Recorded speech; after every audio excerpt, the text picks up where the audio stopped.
ഇത് നമ്മൾ easy pot നട്ട ഒരു നാടൻ മാവാണ്. ഇത് വളരെ ഡാർഫായിട്ട് വളരുന്ന ഒരു വെറൈറ്റിയാണ്.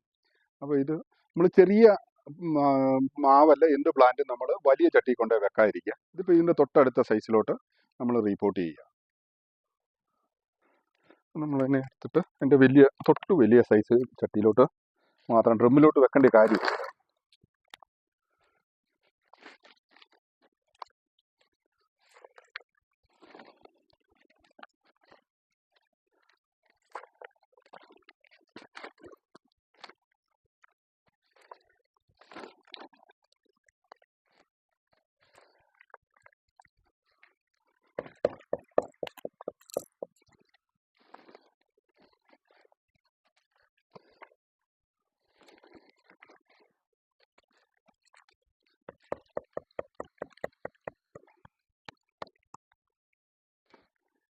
ഇനി ഇത് വേണം ഇനി അടുത്ത വർഷം ഡ്രമ്മിലോട്ട് മാറിയാൽ മതി.